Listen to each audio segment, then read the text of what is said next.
बहू बनी ड्राइवर। सीमा की साड़ी रवि से होती है। रवि को नशे की बुरी लत लगी होती है। एक दिन अरे माँ, मेरा एक साइड का शरीर काम नहीं कर रहा है। मैं आज खेतों में कैसे जाऊंगा? अरे बेटा, ऐसा ना बोल। तेरे पापा के जाने के बाद से तू ही घर चलाने का सहारा है। मैं डॉक्टर को बुला लाती हूँ।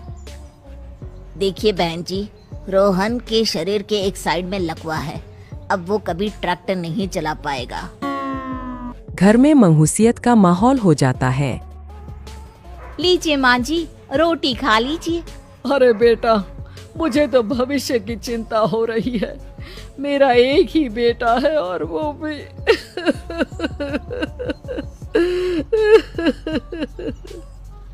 माँ जी, आप चिंता न करें। जब तक ये बीमार है मैं खेत जाकर काम कर लिया करूंगी। वैसे भी नशे के कारण इनका शरीर काफी कमजोर हो गया है। अगले दिन सीमा खेत में जाकर काम कर शाम को घर लौटती है। ये ले बेटा, पानी पी ले। कैसा रहा काम का पहला दिन? माँ जी, काम तो ठीक है, लेकिन मैं अगर ट्रैक्टर चलाना सीख लूँ ना तो काम और भी आसान हो जाएगा। अरे बेटा, दुनिया क्या कहेगी कि औरत होकर ट्रैक्टर चला रही है। माँ जी, या तो हम दुनिया देख ले या अपना घर, कोई बात नहीं। जब ये ठीक हो जाएंगे तो सब ठीक हो जाएगा। अरे बहू, जरा बाहर तो आना। जी माँ जी। बहू, तेरे मामा जी आए हैं, तूने बुलाया था ना? हाँ माँ जी, वो मामा जी ना आज से मुझे ट्रैक्टर चलाना सिखा। सीमा मामाजी से ट्रैक्टर चलाना सीखती है। वो मन लगाकर खेतों में काम करती है। और एक दिन माँ जी, पता है इस बार पूरे गांव में सबसे ज्यादा फसल का उत्पादन हमारे खेतों में हुआ है। इस साल तो खूब पैसे आएंगे। हाँ। सास खुश नहीं होती है। वो चुपचाप वहाँ से जाने लगती है। तभी सीमा उसे रोक लेती है। क्या हुआ माँ जी, आपको खुशी नहीं हुई? बेटा, आज डॉक्टर साहब बोल रहे थे कि रोहन के ठीक होने के लिए 5 लाख रुपए की जरूरत है। समझ नहीं आ रहा क्या करूं। सीमा शांत हो जाती है। अगले दिन सास सीमा के पास आती है। बेटा, ये मेरे गहने हैं। इसे अपने गहनों के साथ जोड़कर सुनार को दिया। जितने पैसे हो ले आ, डॉक्टर को आज ही देने हैं। सीमा अपने गहने और सास के गहनों को लेकर दुकान में बेचकर पैसे लेकर घर आ जाती है। माँ जी, सिर्फ 3 लाख रुपए का ही इंतजाम हो पाया है। बाकी के पैसे कैसे आएंगे? बेटा, अब तो एक ही चारा है, हमें जमीन भी बेचनी पड़ेगी। माँ, खेत बेच देंगे तो खाएंगे क्या? अरे बेटा, कोई दूसरा चारा भी तो नहीं है।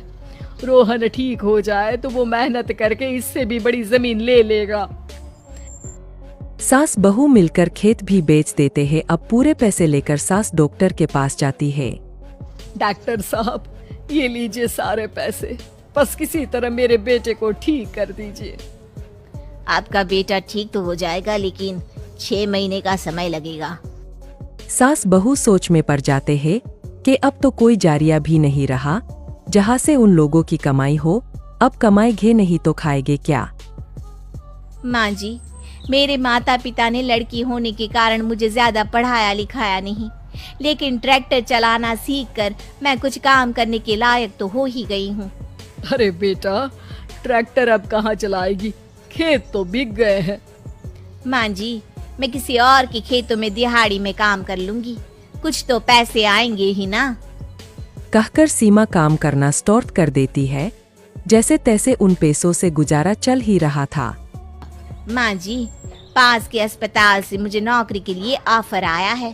पैसे भी ये 4 गुना ज्यादा मिलेंगे और अब खाने पीने दवाई के साथ हम कुछ पैसे भविष्य के लिए भी जोड़ पाएंगे। लेकिन काम क्या है बहू? माँ जी, मुझे अस्पताल की एम्बुलेंस चलानी है। अरे, तू तो मेरी बहू नहीं, बेटा है। बेटा, जरूर जा बेटा। और हाँ, तूने पूरे गांव में एक मिसाल कायम कर दिया कि हर काम हर कोई कर सकता है। उनके लिए लड़की या लड़का होने की कोई जरूरत नहीं।